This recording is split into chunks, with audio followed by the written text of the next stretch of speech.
Hi friends, my name is Kim. Welcome back to Cottage Kim Cooks. Welcome to my kitchen. I'm so happy to have you with me today. Today you can see we have the big pressure canner out and we are going to can dried beans. I have this big bag of dried pinto beans. It's 12 pounds that I got at Sam's Club, and they're non-GMO certified, and so we're going to can some beans using the Ball book of preserving, and this recipe is found on page 111. It's beans or peas dried, and we want to talk a little bit about the equipment that we're going to use. So I have a Presto 23 quart, I believe, pressure canner. I have a gigantic measuring cup that I will be using to get water in. I have a one cup measure. I have a colander. I have a bowl for my beans that they're going to soak after we do the first step. I have a stock pot for my beans on the stove. And I have canning salt. And then we're also going to fill my kettle with water. I'm going to do that now while I'm thinking about it, because we're going to use that water to fill our jars. I got that filled, and we're going to go ahead and get that hot while we're doing our work. And if I didn't mention, I also have 10 canning jars. My canner will hold 10 regular mouth pint-sized jars on one stack. This is one that you can stack if you have a second one of these. You can stack in this canner. I do not have one of those, so we'll just be doing 10 today. So let's go through our list. So the prep is we want to wash our beans under cold running water and drain. And it says that this recipe makes 6 pints and it calls for 2 1/4 pounds of dried beans. So a pound is 16 ounces. So that's 2 cups. So that's 4 1/4, well, a quarter of a pound would be a half cup, right? Yes, a quarter of a pound would be a half a cup. So that would be 4 1/2 cups for 6 pints. I need to do some math, so I need to see if I have a pencil. I do. So it's 4 1/2 cups for 6 pints. And then we want to do 4 more pints. So 3 pints would be 2 1/4 cups of beans.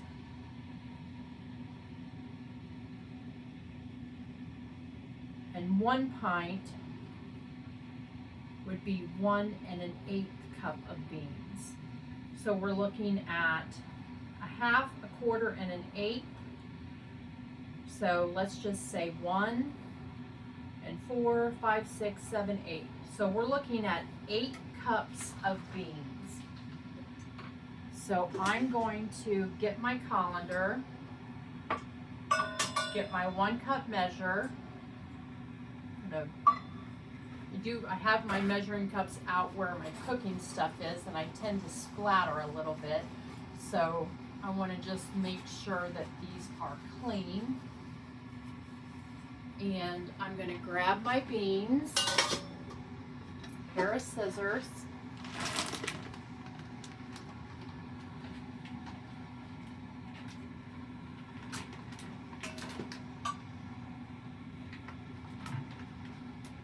this big cup down while I'm doing this.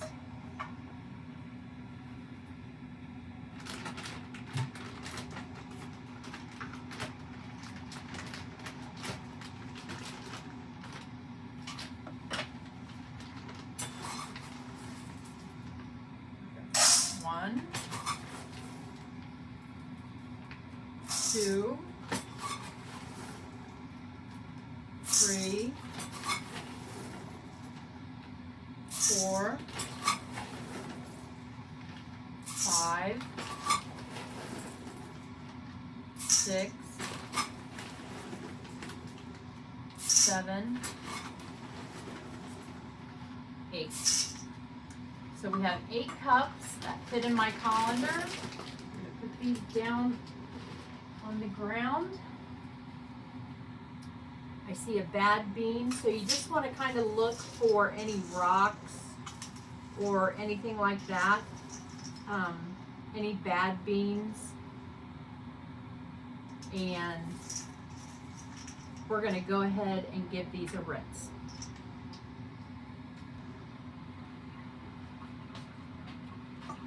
Okay, I have my beans rinsed, and we're going to look at the next step. So we are going to do, there are a couple ways that you can do this. You can soak your beans overnight and then do the second step of this process. I did not soak my beans overnight, and so I am doing the other method, which is to parboil them for 2 minutes and then let them soak for an hour. So we are going to go ahead and put our beans, it's weird, we're going to go ahead and put our beans in our stock pot.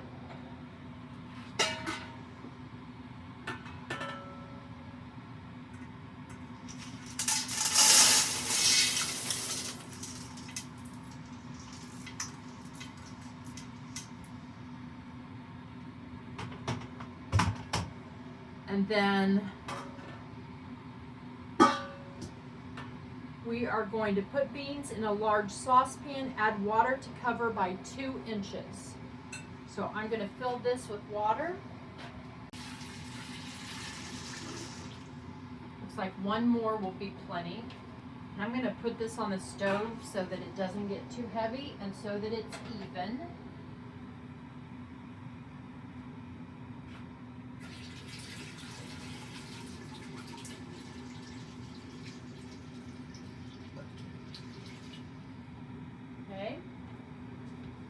I'm going to show you, we have our beans in here and we have some debris floating on the top, and I'm going to go ahead and remove that. That's normal.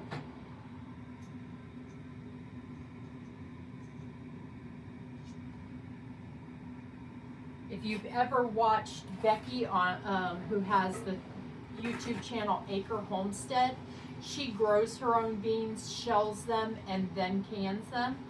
And she has a process by which to get all of the debris out, she empties the beans into a bowl with a fan blowing, and it blows all the debris. So I imagine there's something like that at the factories where these beans are bagged for us. So I don't think it's unusual to see a little bit of debris in our items. So what we're going to do is bring this mixture to a boil and boil for 2 minutes. So I'm going to put this on high, and we're going to bring it to a boil and let that boil for 2 minutes. And then we're going to drain our beans and put our beans and rinse them, and then return our beans to the saucepan, add water to cover by 2 minutes. Okay.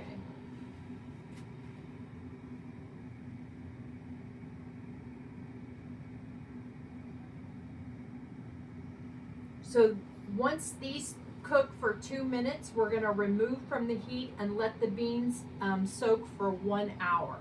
Then we're going to drain them and rinse them, and then we're going to cook them for 30 minutes.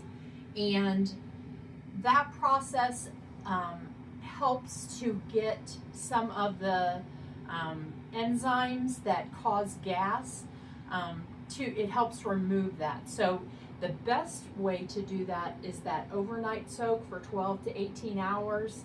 and then rinse your beans, and then do the 30 minutes, and then rinse your beans again, and then fill your jars. There is a non-approved canning method that you'll see a lot, and I'm sure a lot of you have questions about, which is canning dry beans, just dry. And I have done that before I knew that it was not an approved method. YouTubers that I follow do it all the time, and you take a cup and a half of beans for a quart jar, and then you fill it with water, and you just can it. And it's the simplest thing on the planet to do, but it's not approved. There's no approved recipe for that. They can't prove that the beans get up to temperature to prevent botulism. So I don't encourage that. You can do whatever you want. It's your kitchen. I always say I will share with you the approved methods, and you can make the decision on what you're going to do for you and your family. But this method is going to work. I'm going to push this back a little because it's off the burner a little bit. We're going to bring this up to a boil, like I said, and then we're going to let it sit for 1 hour. And I'm going to move this because we're not going to need that right away. We'll talk a little bit more about what our steps are. Turning off my water in the back. That tea kettle water is what we're going to use to fill our jars with water once we go through the process of cooking our beans and adding them to the jar.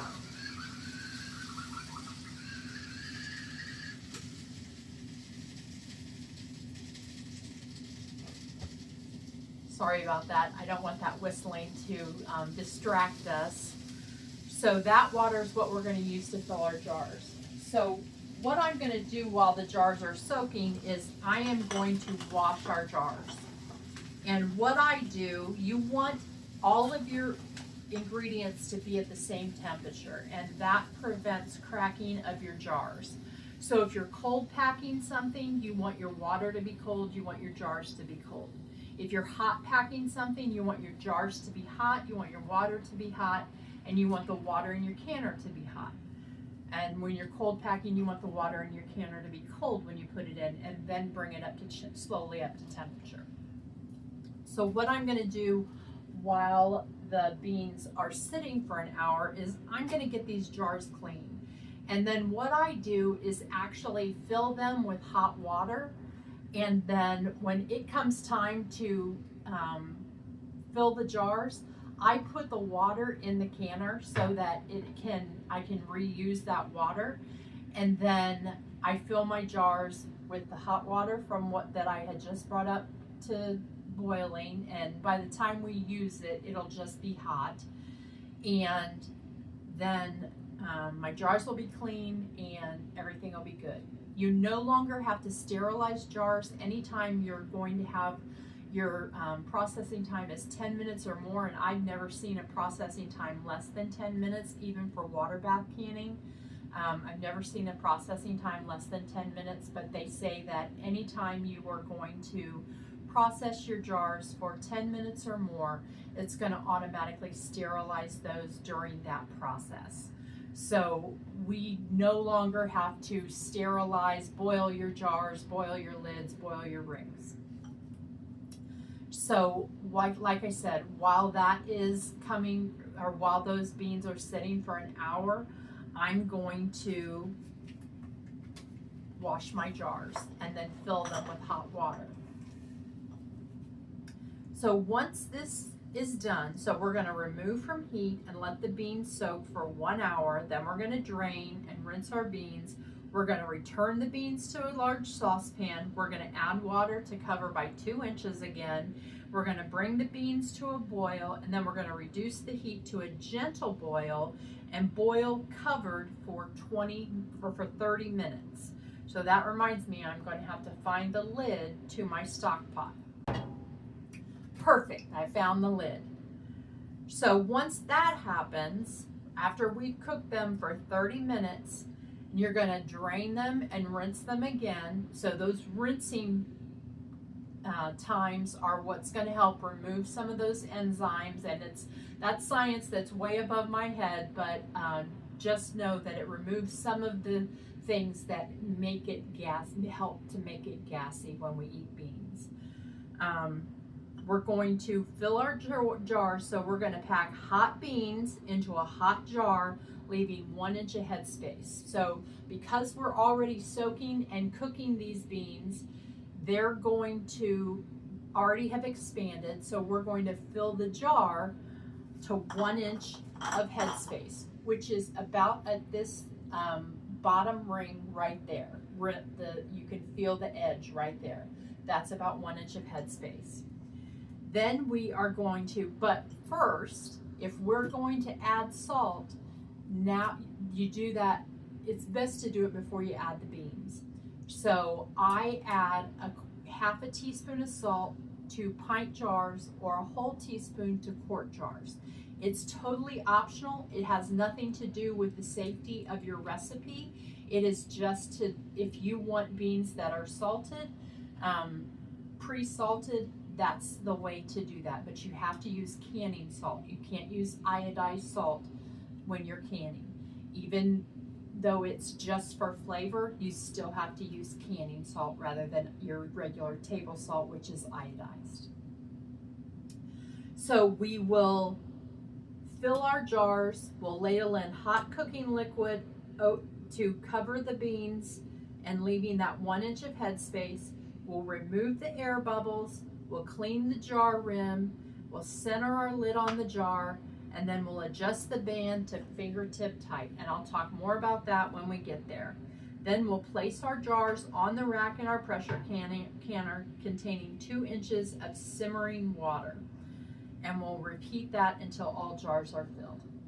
So we're going to, let me get a pot holder.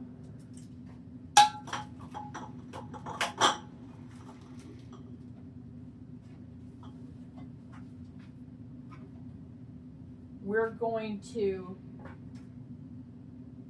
the beans are coming up almost to, they're starting to, I can see foam on the top, so they're close to being at a boil. Putting the lid on really does help that, but the first step of cooking, we don't cook with a lid. We just boil for 2 minutes. Okay, our beans are boiling. I'm going to set the timer for 2 minutes. It doesn't say a rolling boil. A rolling boil is where you can't stir it down. It just says to bring it to boiling. I'm going to use this hot pad as a way to prevent my cutting board from getting melted, and I'll put the beans on this when our 2 minutes is over. Our 2 minutes is up, so we're going to take this pan, we're going to set it here on our hot pad, and it says remove from heat and let beans soak 1 hour. It does not say to boil them, to cover them. So we don't have to cover them, we just want to let these beans soak for 1 hour. I'm going to set my timer.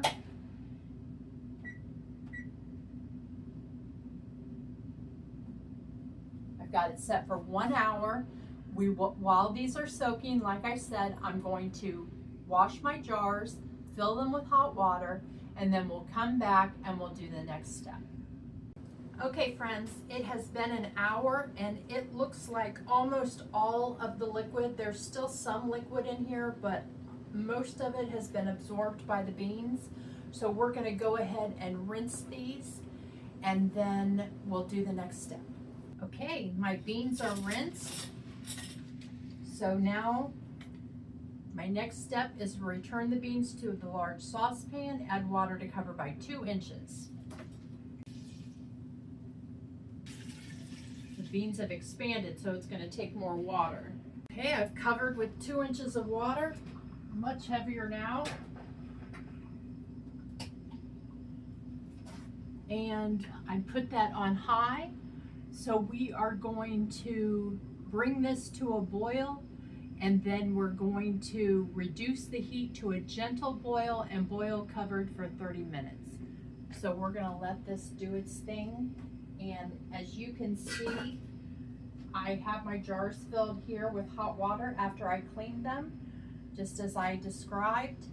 So we will let this come up to a boil, and then we'll reduce it and cook for 30 minutes.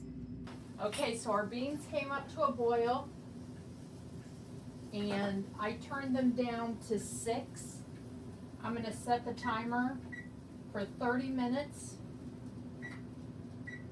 and then we'll come back, we'll dump the beans, rinse them, and then we'll go on to our next step.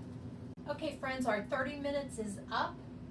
Our beans have cooked for 30 minutes, and now we are going to turn them off and strain and rinse them. Okay, my glasses are completely fogged up from my hot beans.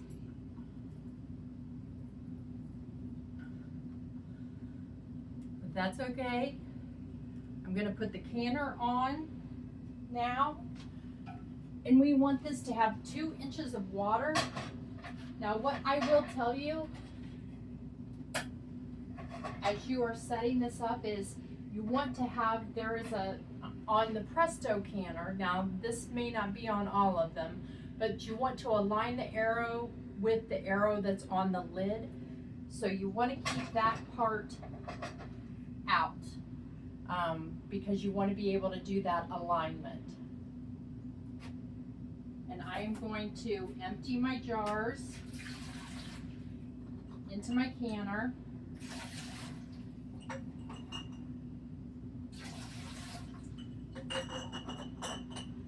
And I'm going to turn this on so that it starts to come up to temperature.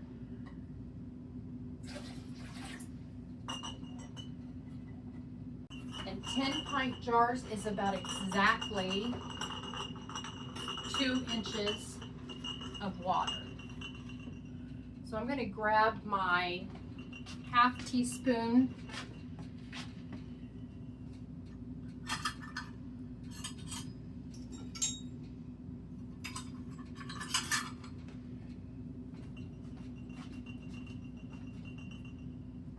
and I'm going to go ahead and put a half teaspoon of salt in each one of these jars.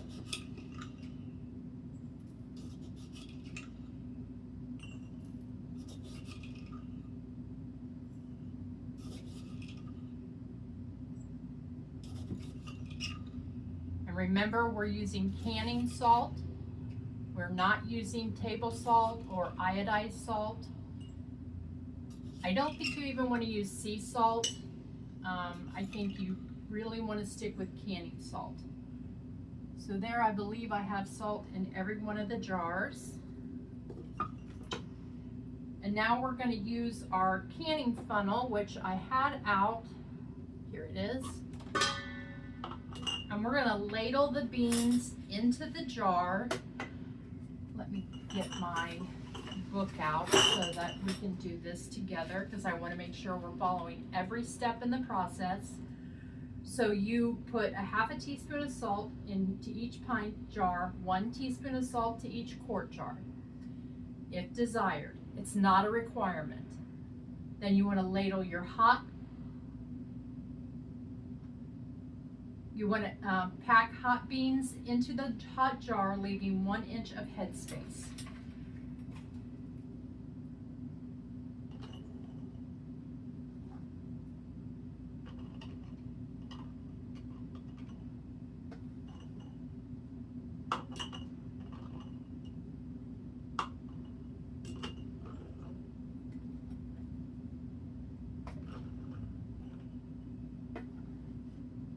And now we're going to debubble our jars, and you can get a debubbler for that. Let me show you what that looks like. I have one. It came as a set with my canning funnel, but this will actually let you determine 1 inch of headspace, 3/4 of an inch of headspace, half an inch of headspace, 1/4 inch of headspace, because it has those little ridges on it. and it tells you on here what the measurement is for each one of those. And then you can use this to debubble. I find that mushes things around a little bit, so what I do is I use a plastic chopstick. You could use a wood chopstick. You just don't want to use metal. You don't want to use a butter knife. I know people used to use a butter knife. You don't want to do that because you could put little chips or nicks in your jars. Definitely going to have to fill that one back up a little bit. Okay. So we'll just top these off a little bit. That one's good, that one's good. That one's good. So now I'm going to rinse. I use a little bit of vinegar water. Even though we're not using sugar, we want to wipe the rims of our jars. And I use a little bit of vinegar. You can use water in this case, but if you're doing anything with sugar in it, you definitely want to use vinegar. And this not only helps clean the rim of your jar so that you get a good seal, but it also lets you check for nicks. Because if you have nicks in your jars, you do not want to use them. You want to throw those jars out.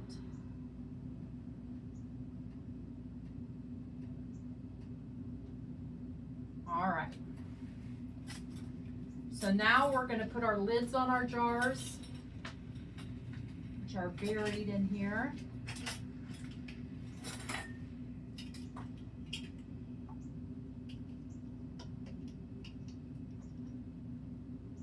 Oh, you know what?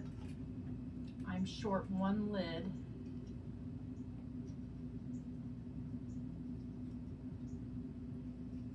I will grab it and wash it.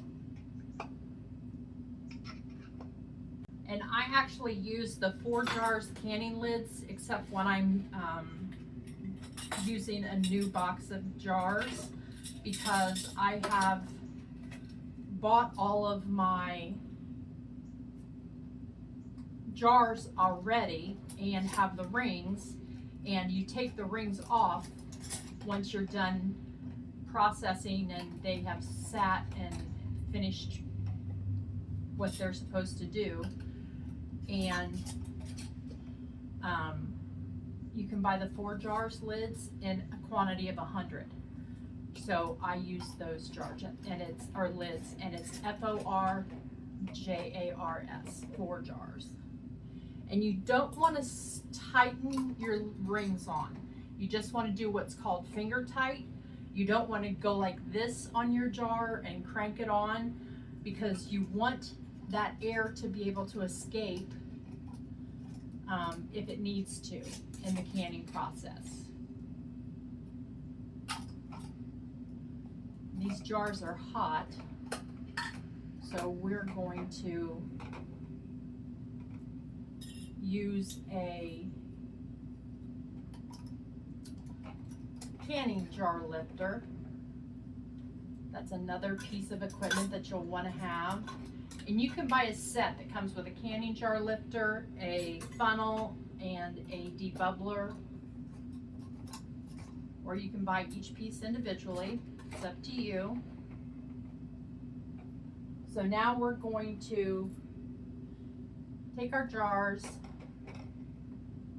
and put them in the canner. And the water is hot because everything we're using is hot. And as I mentioned, I think in the beginning of the video, my canner will hold 10 regular mouth pint jars on one layer. If you have an extra one of those trivets or whatever that disc is called, you can layer them and it would hold 20 jars. This is the 23 quart, whoops, the 23 quart, this lid did not go on properly. There we go. The 23 quart Presto pressure canner. I think it's running about $150 right now at Walmart and on Amazon, which is a pretty good price. I think I paid more than that when I got mine a couple of years ago.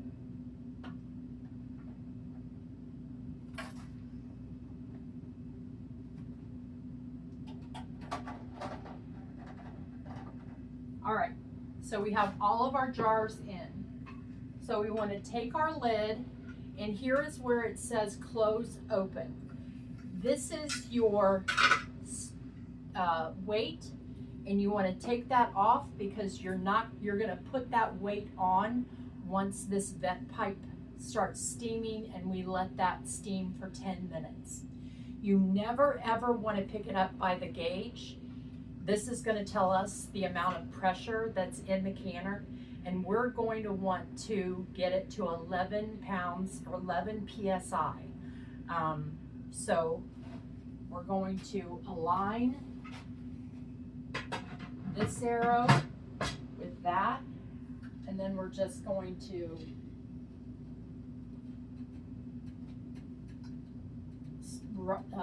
turn it so that our handles are now secured. The lid is secured to the handle. We're going to turn the heat up, and then we're going to watch this vent, and once that steam starts coming out of that vent, then we're going to set our timer for 10 minutes, and we're going to allow that steam to vent for 10 minutes, and then we're going to put our weight on, and we're going to get it up to 11 psi, and then we'll start the time for canning. And since we're doing pint jars, beans take 75 minutes for pint jars and 90 minutes for quart jars. Since we're doing pint jars, we're going to can these for 75 minutes. So we're just going to wait and watch for this to start steaming, and then you'll be able to see it. And don't put your hand over it. That steam is boiling hot, so don't put your hand over it. Be very careful because your canner is going to be hot and your vent is going to be hot. So when that steam's coming out, don't put your hand directly over it. But I will tell you that I was very scared of pressure canning, and because you hear all these horror stories, the same stories you heard about the Instant Pot and a pressure cooker. Things are very different than what they used to be. Plus, not only have they changed the technology of how things are built, but they've changed the education. So we understand better what to do and what not to do when we're pressure canning. And I can tell you that I have pressure canned meat, I've pressure canned broth, I've pressure canned every type of bean. I've done kidney beans, butter beans, navy beans, cannellini beans, black beans, pinto beans, kidney beans, you name it, I have canned it now, and absolutely love it. And I've even done some meals in jars, some soups, different things like that. My favorite things that I use regularly that I can are chicken breast, chicken broth, and beans. And I don't pressure can it, but tomatoes. Those are the 4 things that I use very consistently that I can. And the first year I got into canning, I did hundreds of jars, and I just canned everything, and a lot of things went to waste. It ends up that I don't like ground beef canned. You can do it, but it gets a really fine texture, and I'm not a fan of it. So I had done taco meat, and I had done taco meat and ground beef, and I did a Korean beef as well, and none of those got eaten much. The Korean beef I did enjoy, but the texture is just something that throws me off. But turkey breast and chicken breast, absolutely love those. I use those. I will pull out cans to make a chicken pot pie quickly. I use a bag of frozen vegetables, use that chicken, use my chicken broth to make the roux or the gravy, and it is quick and simple, and because that's the longest part of making a chicken pot pie or a turkey pot pie is the actual cooking of the chicken or the meat. I'm looking to see if our vent is steaming yet, and it is not. So chicken broth, when what I do is if we have a whole chicken or we have turkey and I want to make turkey broth, I take the carcass and then I throw in some onion and different seasonings and boil that up, and that creates my chicken broth. I'll also just do bone-in chicken, boil bone-in chicken, use that chicken for something else, but that creates my broth. And then I can that, and that's super, super successful for me and something that I really enjoy. All of the beans, I eat a lot of beans and cook a lot with those, and especially navy beans, cannellini beans, and pinto beans. Those are the three that I use the most. I'm not going to can black beans again. I find that a black bean has a very strong flavor to me, and I'm not as much of a fan. So you'll find the things that you use regularly and that make the most sense for you to can. And those are the things that should be your go-tos when you are canning. The tomatoes you can water bath can, so you don't have to pressure can those, and I do a really enjoy those. I use those in a lot of recipes. I do a lot of chicken, white beans, and jarred tomatoes with maybe Greek seasoning or different seasonings with some feta cheese, maybe a little bit of orzo. It's just superb. Really, really good, and super simple when you have all of that, your ingredients already prepared. I can see steam's just starting to come up. We want it to be fully coming out of the pipe. And it is fully coming out of the pipe now. I don't know if you can see the steam coming out across here, but I'm going to go ahead and set my timer for 10 minutes. And then we're gonna let that steam do its thing for 10 minutes, and then I'm going to come back and show you how to put the weight on. That's typically the scariest part of the whole canning process, and I wear an oven mitt when I do it. So I'll show you how to do that in about 10 minutes. Timer has gone off, so I'm turning that off. You can see the steam. So now we just want to take this weight and we want to put it on that, and that's all you do, okay? So now we're going to watch the pressure gauge go up. So while this was, the steam was coming out and this was not on the steam vent, it was not changing the pressure. But now that we have that weight on there, it's going to change the pressure. And we're going to see this start to come up, and we want it to get to 11. So, and that's 11 for our altitude here in the Dayton area.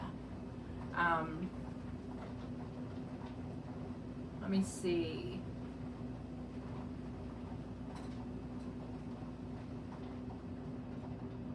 This book says 10 pounds PSI. The Presto pressure canner book would tell you 11. So you want to go by your pressure canner's book on how much time. So once this gets up to pressure, we've put the weighted gauge on the vent. We're going to bring the pressure to 11 pounds, and then we're going to process these for 1 hour and 15 minutes or 75 minutes. Then we're going to turn the canner off, and we're going to let it cool to 0 pressure. And then after it gets to 0 pressure, after 5 minutes, we'll remove the weight, and then that will let any remaining steam escape before we remove the lid. So we're just going to watch. This is still at 0, So we're just gonna watch until it gets up to 11, and you can't start your 75 minutes until it gets up to that 11 pounds of pressure. So right now it's at about 2.5 pounds. We're at about 5 pounds now. Okay, now we're at 11 pounds of pressure. So you want to turn it down just a hair because you don't want it to keep rising. We're going to set our timer for 75 minutes. And we're going to watch our gauge, because if it goes below 11 pounds of pressure, you have to start the process all over again. You can't let it go below and then let it get back up to pressure. No, you've got to stop the process, stop your timer, let it get back up to 11 pounds of pressure, or whatever your canner manual tells you to put it at. And then we have to start the timer over again for 75 minutes. It's staying steady at 11 pounds. You're gonna find the sweet spot for your stove. I have mine just below 8, and mine goes up to high. So high and then down to 8. And I have it just below 8, and it's staying at the 11 pounds of pressure. So I'm gonna keep watching it though, to make sure that it doesn't go too high or that it doesn't dip below that 11 pounds. Okay, it's going up a little bit, so I'm going to take it down to 7. Okay, it's continuing. It's up to 13.5, so I'm going to bring it just below 7. Another way I can tell that it's too high is this is jiggling more than just a couple times a minute. And it's at 14 now. So I reduced it to 6, and I'm gonna watch it because I don't want it to drop too low, but I also want it to stay at 11. Taking it just below 6, it's still at 14 pounds of pressure. I'm taking it down just close to medium because it's still at 14 pounds of pressure. I'm putting it right at medium. It's staying steady at 14. We have 50 minutes left. It's better to be a little high than it is to be low, because low means we've got to start over. And you may ask yourself, why didn't you just start on medium in the first place? I haven't pressure canned since last season. I don't remember what the sweet spot is on my stove, but also it's not going to respond the same if I start out on medium. Odds are I'm going to go too low. So it's better to just keep an eye on it and do what I've been doing, going down in small increments, than to start too low and have to restart the whole process. I'm bringing it just below medium.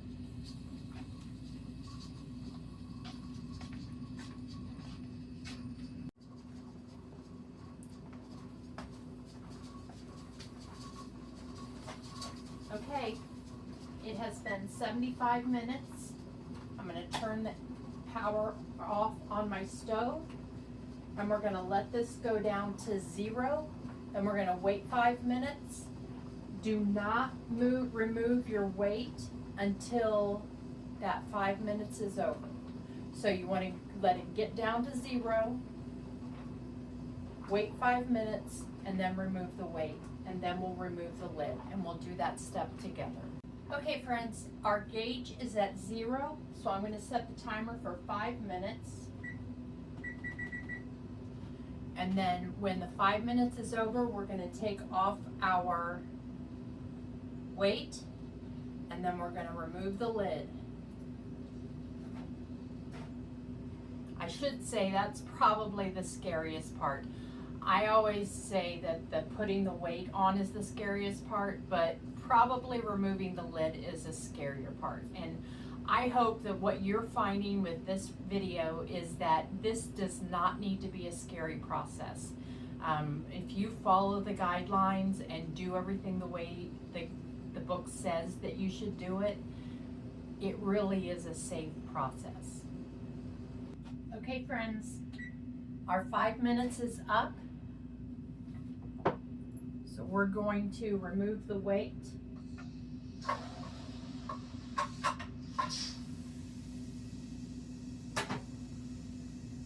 We'll let some of that steam come out.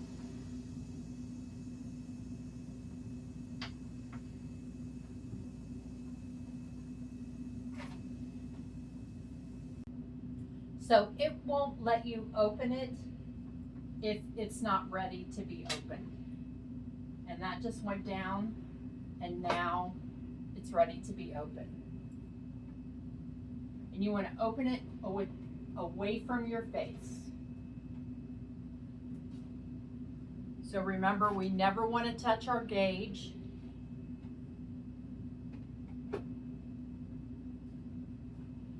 And now we will pull our jars out of the canner.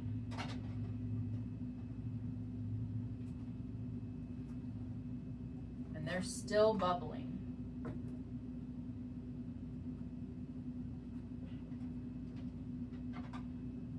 My water is a little cloudy, so I know I did have some siphoning. Siphoning is when the jar, the contents of the jar come out a little bit. It's pretty normal with beans.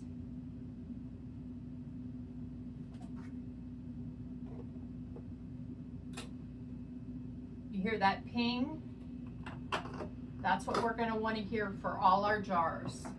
We're going to want all of our jars to seal, and that's how we'll know that they're sealed, because that ping will happen and you won't have this bubble on your lid.